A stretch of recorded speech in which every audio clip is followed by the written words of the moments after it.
요셉의 고난, 고난은 사랑을 남기다라는 말씀의 제목으로 거룩한 십주의 말씀 전하겠습니다. 요셉의 고난, 고난은 사랑을 남기다. 우리말에 개천에서 용나다라는 이런 말이 있습니다. 예전에 아주 오래전에는요, 거의 모든 나라들이 가난하고 어려운 그러한 시절을 살아갈 때에 그 세상에서 열심히 살고 노력하면 개천에서 용이 났던 시대가 있었습니다. 요즘은, 그런데 우리가 살아가는 요즘은요, 성경 구절에 나오는 어찌 나사렛에서 선한 것이 나오겠냐라는 그러한 말과 같이 어찌 개천에서 용이 나겠느냐라는 그러한 말들이 있습니다. 이 빈익부 부익부의 그 관계가, 그러한 세상을 너무나도 많이 잠식했기에 요즘은 개천에서 용이 나기 어렵다라는 그러한 생각들이 사람들에게 많이 퍼져 있죠. 오히려 요즘 세대들이 쉽게 말하는 금수저 또 흙수저라는 그 출신 성분의 그 근본 자체가 말 그대로 쉽게 변할 수 없다라는 그런 말들이 요즘 세상에 많이 흘러가고 있습니다. 다시 말해 요즘과 같은 시대에 이미 정형화되어 버린 이 부는 있을 수 있지만 개천에서 용이 나는 인생을 찾아보기 힘들다라는 것이 요즘 많은 이들이 느끼는 생각입니다. 저는 어려서 그러한 개천에서 용난 자의 이야기를 바로 꿈장이 요셉의 이야기로 이해했던 적이 있습니다. 성경의 말씀을 듣다가 보면 이 요셉의 출신 성분, 그 요셉은 분명히 금수저와 같은 인생이었던 것 같은데, 그런데 형들의 미움 속에 갑자기 흙수저 같은 인생이 되었고, 그러나 그가 가진 신실한 하나님의 신앙과 성실함으로 그는 다시 이집트 내에 성공한 인물, 금수저가 되었던 인물이었던 요셉의 삶을 저는 느끼게 되었습니다.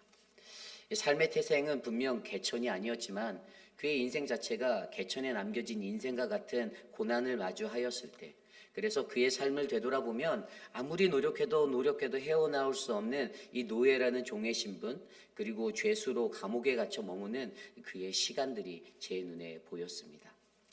오늘은 그러한 자 요셉의 고난에 관해서 함께 이야기해 보려 합니다.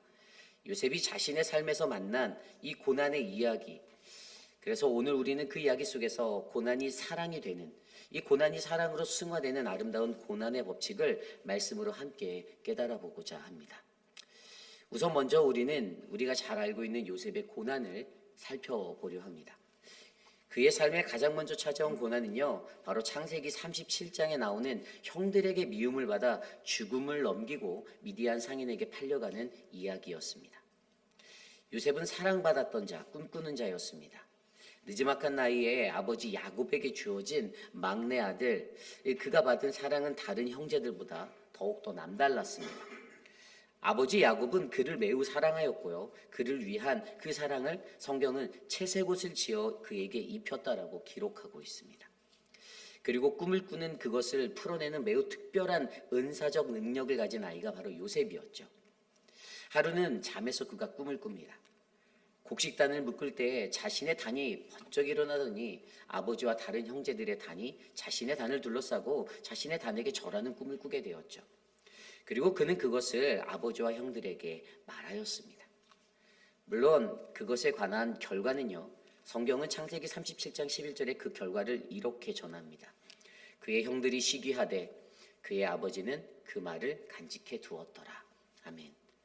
그러던 어느 날 아버지의 부탁으로 형들이 양을 치러 세겜에 가 있을 때에 요셉은 아버지 야곱의 심부름으로 형들의 안부를 확인하고자 그 길로 나아갑니다. 그러나 형들은 멀리서부터 오는 아우 요셉을 목격하고 그를 죽이기로 함께 모의하죠. 갑작스럽게 일어난 일이었습니다. 사람이 나쁜 마음에 한을 품으면 그것으로 인해 누군가를 쉽게 죽일 수 있다는 인간의 연약함을 보여주는 자리였습니다. 그리고 그 동생 요셉을 형들은 구덩이에 던지고 악한 짐승이 그를 해하였더라고 그렇게 계획합니다. 그러나 하나님의 절대적인 도우심으로 이 맏형 르우벤과 유다의 재치를 통해 그의 생명만은 해하지 말자라는 것으로 다른 형제들이 설득되어지고 지나가는 애굽의 미디안 상인에게 그를 팔아버리고 맙니다. 이것이 바로 요셉이 당하였던 첫 번째 고난, 형들의 시기로 죽을 뻔해 미디안 상인에게 팔려간 요셉의 고난입니다. 그리고 우리가 잘 알고 있는 두 번째 고난은요, 바로 창세기 39장에 이어서 나오는 말씀이었습니다. 애굽의 12대장 보디발의 집에서 총무로 섬기다가 누명으로 감옥에 가는 고난의 시간입니다. 보디발이라는 애굽의 왕 바로의 친위 대장을 맡고 있었던 그에게 요셉이 팔려가게 됩니다. 그런데 그가 종으로 산 요셉은요, 그가 너무나도 보기에 마음에 들었던 사람이었습니다. 이 눈치도 빠르고 매우 영리하고 또 성실하기까지 하고 신실하게 일하는 그의 모습을 바라보며 보디발은 무한한 신뢰로 요셉을 바라보게 되었습니다. 그렇게 요셉은 주인의 전적인 신임을 받고 그의 집과 모든 소유를 주관하게 하는 집안의 총무의 일로 승격하게 되었죠. 그러나 어느 날 문제가 발생합니다. 요셉의 빼어난 용모 때문에 그것에 이끌린 나쁜 마음을 품은 보디발의 아내가 그를 유혹하기 시작합니다. 그녀의 요청은 나와 함께 동침하자였습니다.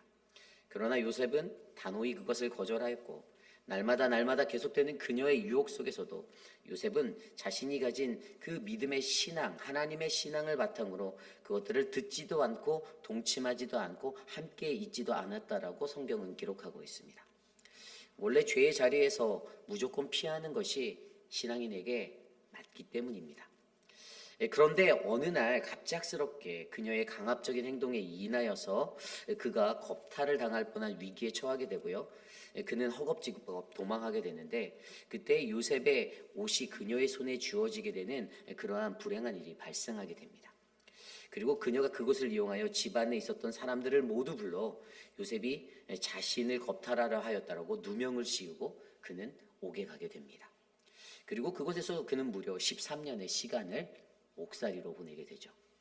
이것이 요셉이 맞이하였던 두 번째 고난의 이야기입니다. 17살 나이에 죽을 고비를 경험하고 미디안의 상인에 팔려 애굽으로 팔려간 아이.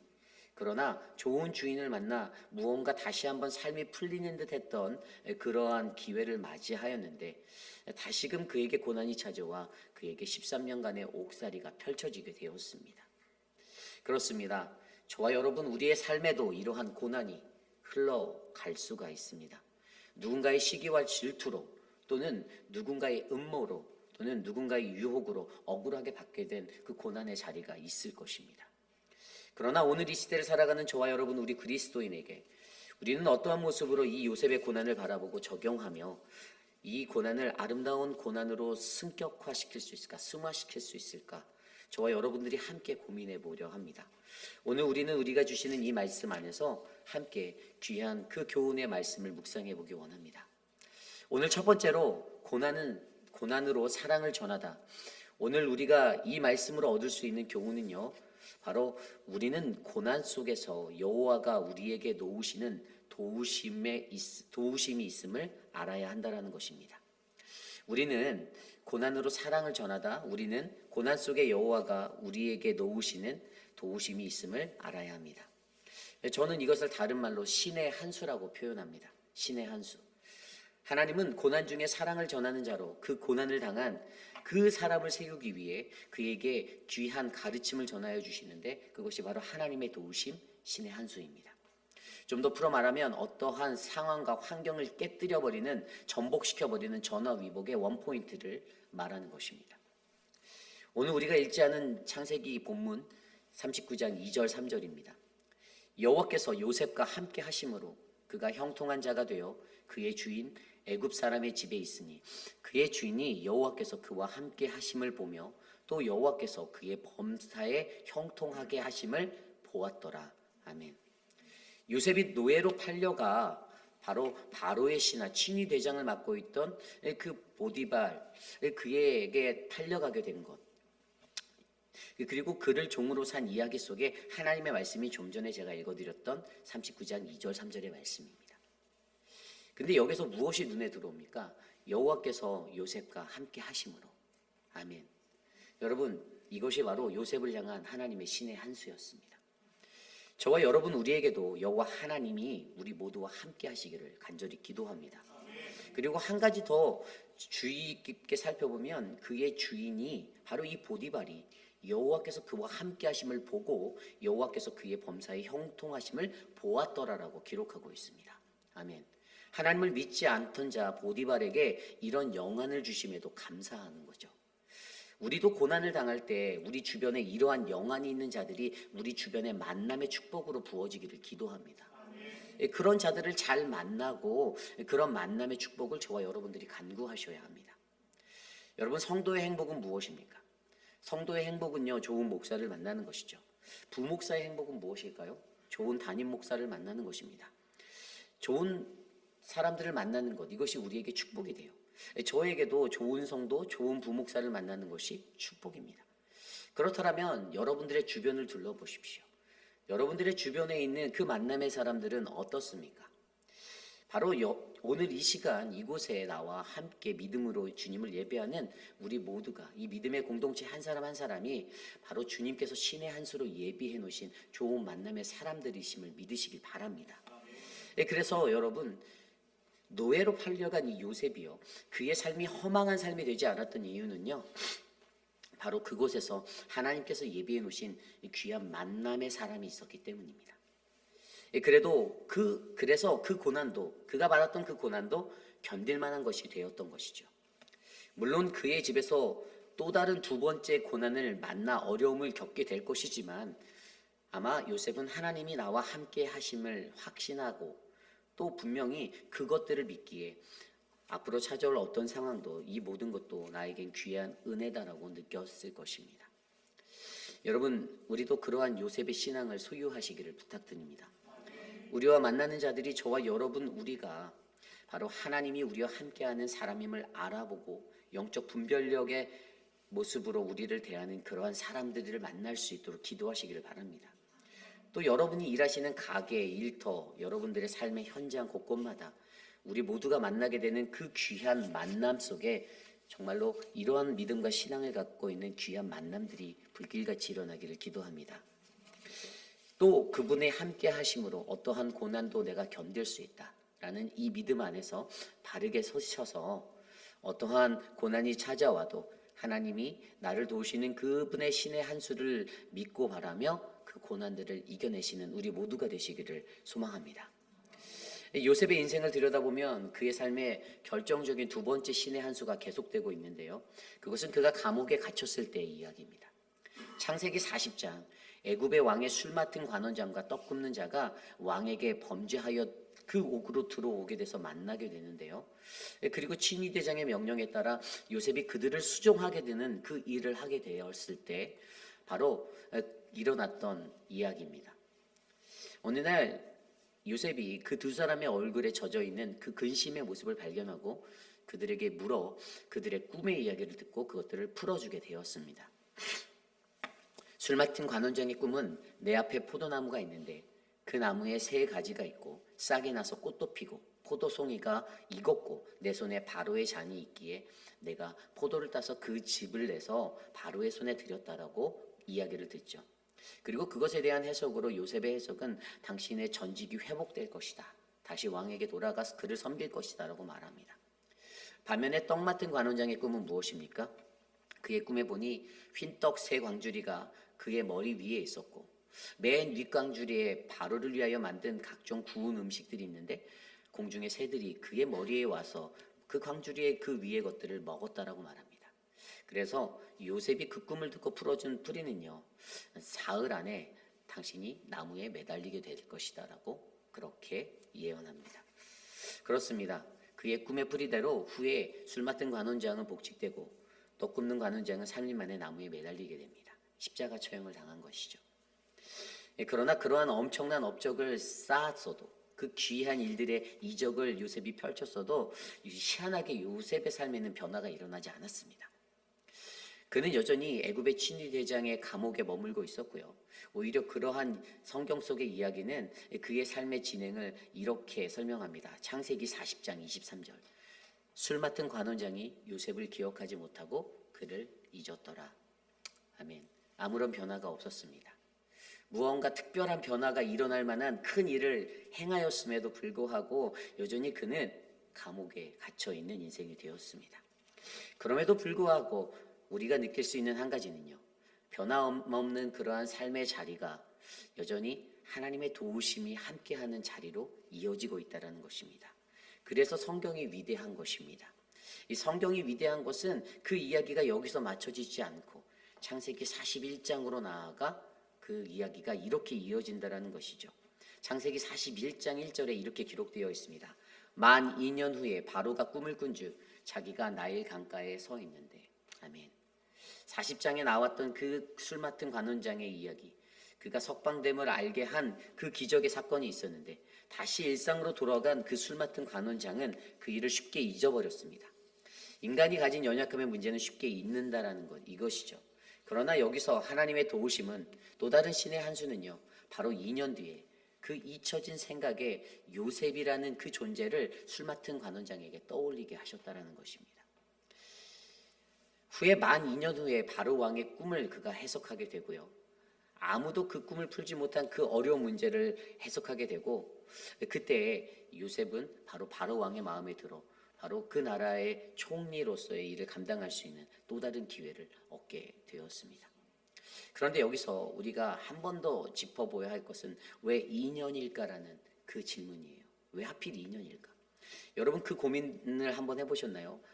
41장 1절에 나왔던 2년 후에 왜 하나님께서는 이 2년이라는 시간을 요셉으로 하여금 그곳에 더 있게 하셨을까? 그래서 왜 13년을 꽉 채우게 하셨을까? 그것은 바로 우리가 어제 말씀에서도 살펴보았듯이 하나님의 때, 우리가 언제일지 알 수 없는 그 하나님의 때, 어제 노아의 고난을 통해서 배운 그 기다림, 반드시 고난에는 이 기다림이라는 것이 함께 묻어간다라는 사실을 우리에게 설명해 주고 있습니다. 그래서 우리에게 하나님께서 보여주시는 그 신의 한 수를 우리가 기다리고 바라보며 저와 여러분 우리 모두가 바로 우리의 인내, 기다림으로 하나님의 일들을 바라보셔야만 한다는 것을 기억해 주시기를 바랍니다. 여러분, 그러니 저와 여러분 우리의 삶의 고난 속에서도 저와 여러분 우리 모두는 이 신의 한 수를 기억하셔야만 합니다. 우리가 반드시 하나님과 함께 한다라면 그분은 분명 우리를 버리시지도 않을 것이고 우리를 어떠한 고난 중에서도 하나님의 그 사람으로 들어 쓰시기 위하여 반드시 그분의 신의 한 수 도우심을 펼쳐 놓으실 것이다라는 것입니다.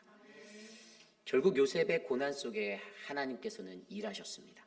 무엇을 통해서요? 바로 하나님의 도우심, 신의 한 수, 그것은 바로 만남입니다.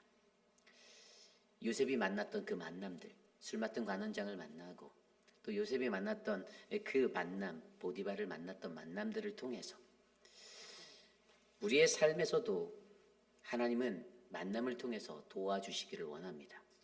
그래서 우리에게 중요한 것은 내가 누구를 만나는가예요. 지금 내 주변에 나를 유혹하고 넘어뜨리는 자와의 만남이 이어지고 있다면 우리는 언젠가 넘어질 것입니다. 그러나 우리의 주변에 나에게 주어지신 그 만남이 나에게 생명의 자리고 하나님의 말씀과 공감하게 되는 신앙의 공동체로서의 만남이 이어진다면 분명히 우리의 삶은 생명의 자리로 옮겨놓게 될 것입니다. 저와 여러분 우리 안에 이 풍성한 만남의 축복이 부어지기를 기도드립니다.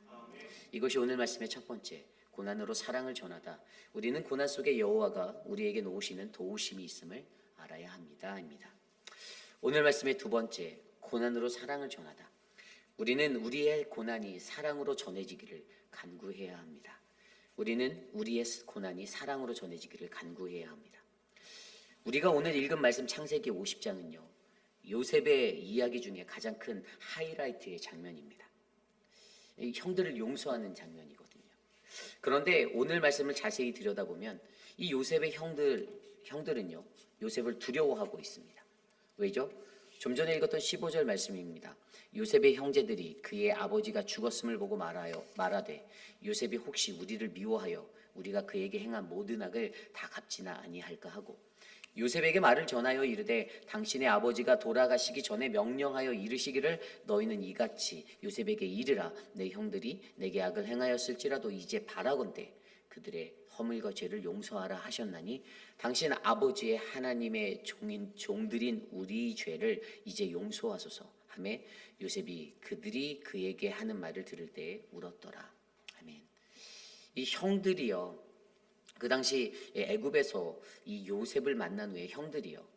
그들의 아버지가 그들에게 있어서 자신들의 이전에 범하였던 요셉을 해하려 했던 그 죄가 보호받는다라고 느꼈음을 우리는 알 수가 있습니다. 아버지가 그를 사랑하기 때문에 그 아버지의 사랑을 한 요셉이 그 아버지로 인해서 우리의 죄를 덮고 우리를 죽이지 않고 해하지 않을 거야라는 그러한 생각을 갖고 있었죠. 그런데 여러분, 그들이 가졌던 그 형제들의 실수가 무엇입니까?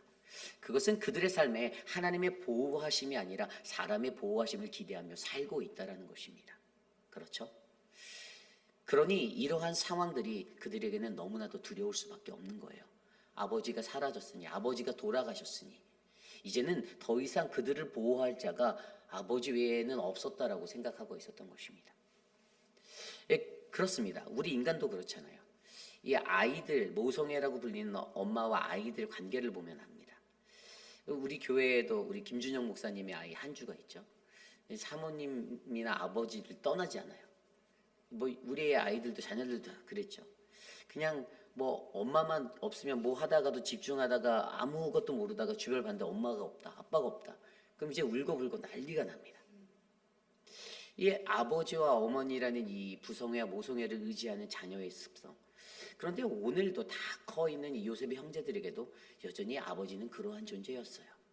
자신들이 시기하고 미워했던 그러한 요셉을 그래서 죽음으로 몰이려 했던 그러한 과거들에 사로잡혀서 그 죄책감에 사로잡혀서 오늘 애굽에서 만나서 거하면서 하고 있는 이 모든 삶의 은혜도 우리 아버지 때문에 우리가 생명을 유지하는구나라고 생각했던 것입니다. 그래서 형들은요, 그것 때문에 어떻게 합니까? 거짓말을 하고 있어요. 아버지가 이런 유언을 남겼어. 아버지께서 돌아가시기 전에 명령하셨던 것이야. 내 형들이 내게 악을 행하였을지라도 이제 이것을 다 용서해 줄래라고 거짓말하고 있다는 것입니다. 그 형들의 생각대로 이루어지지 않습니다. 그런데 그런 생각에 사로잡혀 있는 요셉의 형들에 비해 요셉의 반응은 어떻습니까? 너무나도 다르죠. 그 형들의 거짓말을 해서 아버지의 용서를 구하는 그 명령을 전하고 있는데 오히려 요셉은요, 그저 한없이 눈물만 흘리고 있습니다. 그 17절 후반 말씀에 요셉이 그들이 그에게 하는 그 말을 들을 때 울었더라라고 기록하고 있죠. 여러분, 여기서 이것이 매우 중요합니다. 오늘 요셉이 왜 울었습니까? 그 아버지의 유언과도 같은 말들을 형으로 들으니까 가슴이 아파서 울었을까요? 아니요. 바로 잊지 못할 아버지의 사랑, 그 채색옷 사랑이 떠올랐기 때문입니다. 그럼 좀 더 그 깊이 있게 아버지의 사랑, 그 요셉이 경험한 아버지의 채색옷 사랑이 무엇인지 한번 묵상해 보려 합니다. 사도행전 7장 9절 10절은 요셉에 관하여 이렇게 선포합니다. 여러 조상이 요셉을 시기하여 애굽에 팔았더니 하나님이 그와 함께 계셔 그 모든 환난에서 건져내서 애굽왕 바로 앞에서 은총과 지혜를 주시매 바로가 그를 애굽과 자기 온 집의 통치자로 세웠느니라. 아멘. 이 사도행전에 나와 있는 이 요셉의 표현이요, 너무나도 그의 인생을 함축적으로 보여주고 있습니다. 여기서 주목할 만한 단어는 여러 조상이라는 단어예요. 여러 조상이 요셉을 시기하여.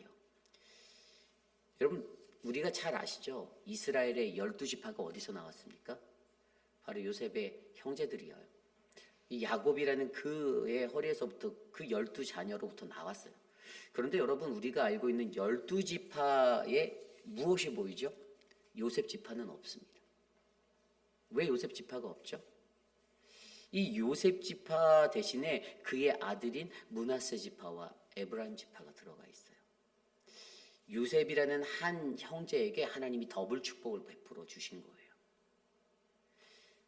현존하고 있는 다른 10개의 지파보다 11의 지파보다 더 큰 축복을 그 가정에 부어 주셨습니다. 그런데 이것을 통해서 우리가 한번 생각해 보아야 하는 것은 이 요셉이요, 그들의 아들 므낫세와 에브라임을 낳으면서 애굽서 낳으면서 그 이름을 지을 때 어떠한 마음으로 지었나에 관한 생각을 해봐야 되는 거예요. 이 요셉이요, 자신의 자녀들의 이름을 짓는데요, 요셉에서 총리가 되었을 때 첫 번째 아들 므낫세를 낳습니다.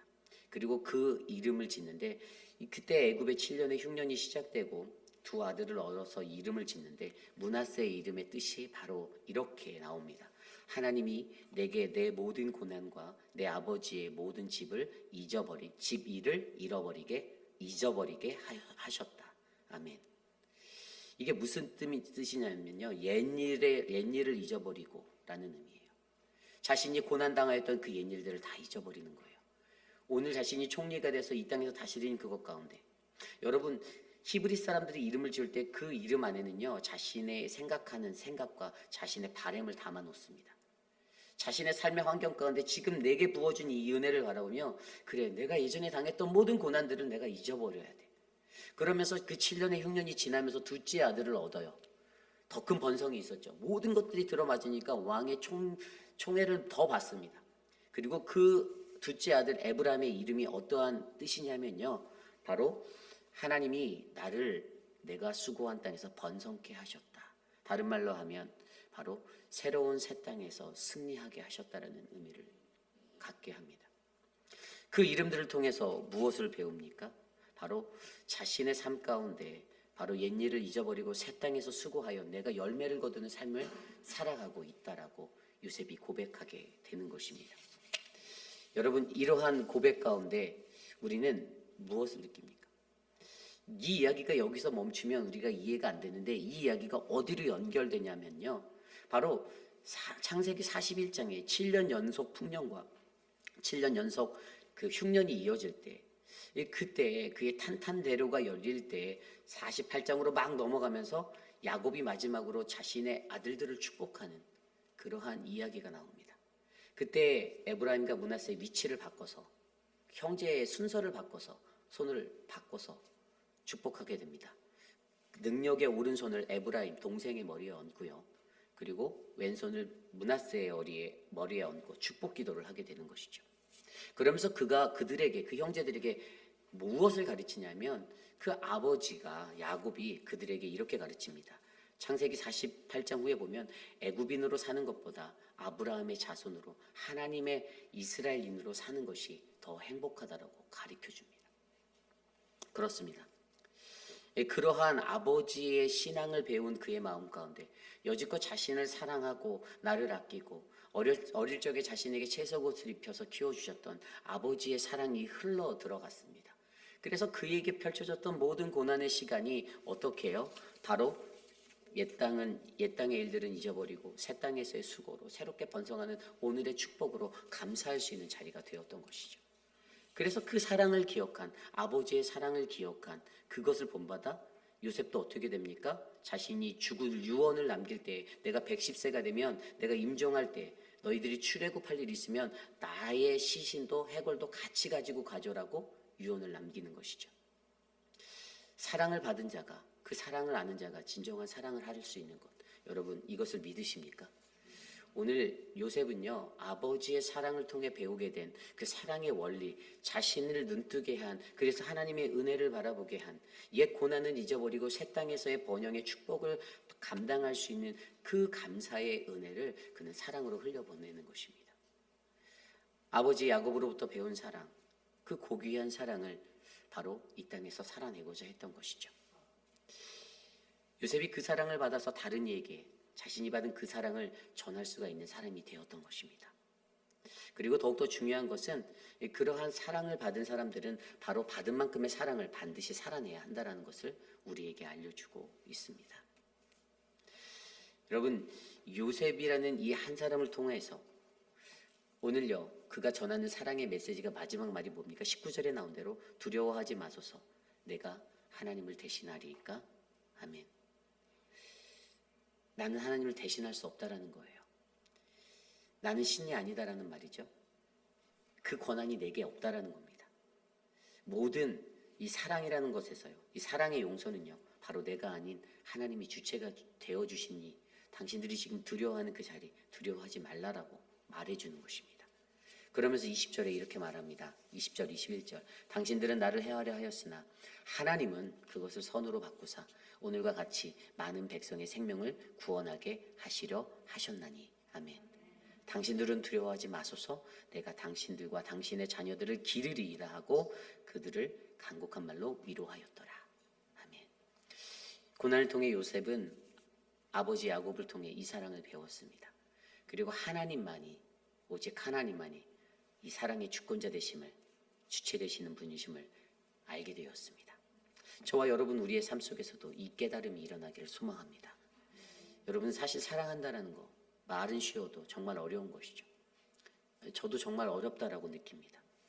우리가 성경을 통해서 배운 내 원수를 사랑하라. 여러분, 이것이 정말로 얼마나 어려운지 여러분들이 더 잘 아실 거라 믿습니다. 그런데 그러한 고난이 어떻게 해요? 사랑으로 전해지는 이것을 우리가 배우게 된다면 어떻게 될까요? 그때 저는 아마 최고의 목회자가 될 것이고 여러분들은 최고의 성도들이 되겠죠. 그랬기 때문에 우리가 사랑해야 합니다.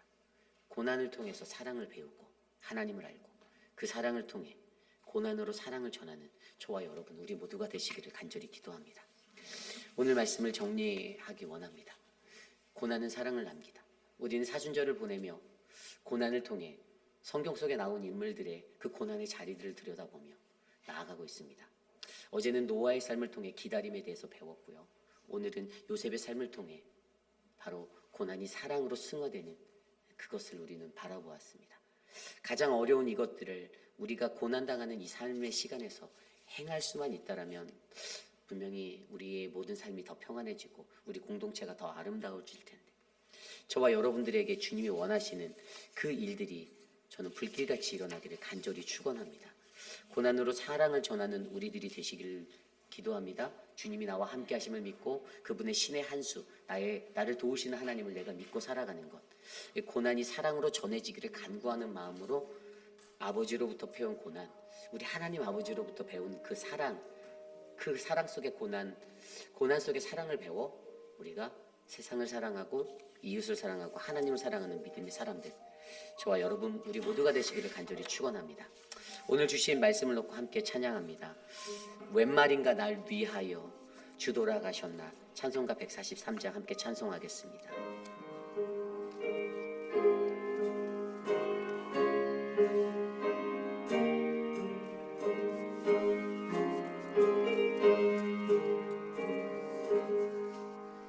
웬 말인가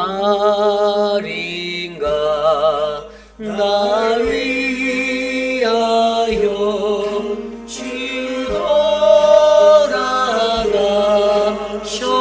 돌아가셨나. 이 벌레 같은 날 위에 은혜 받으셨나. 내 지은 죄 다 지시고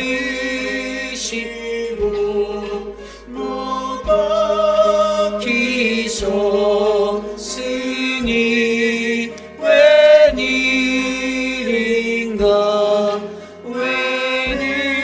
웬은혜인가 그 사랑 크셔라. 주 십자가 못 박힐 때 그 해도 빛들고 그 밝은 빛 가리워서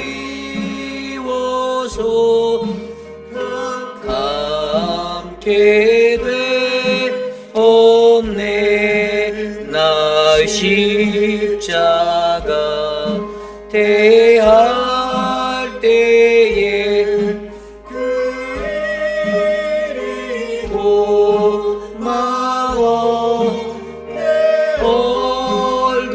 얼굴가 미모 들고 눈물 흘립니다. 늘 이뤄도 눈물로써 못 갚을 줄 알아. 못 받게 드릴 것 없어. 이 몸 바칩니다.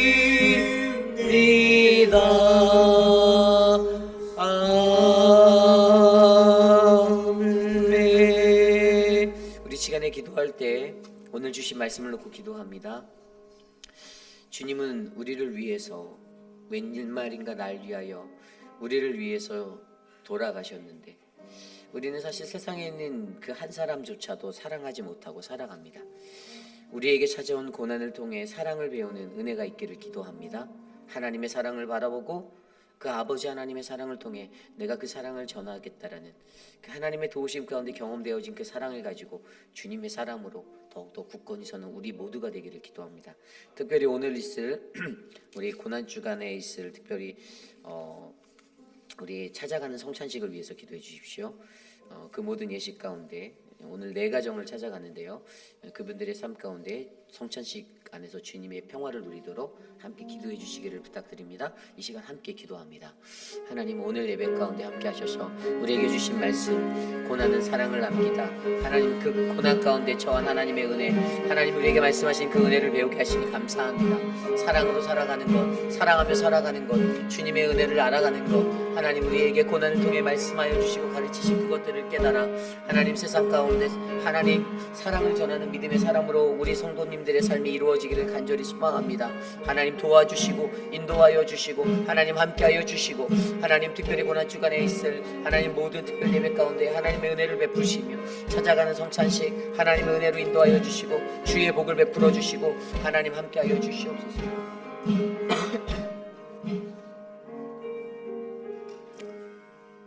존귀하신 하나님 감사합니다. 우리가 하나님의 은혜 가운데 서고 주님 앞에서 감사함으로 살 수 있는 것은 하나님이 우리를 사랑하시기 때문입니다.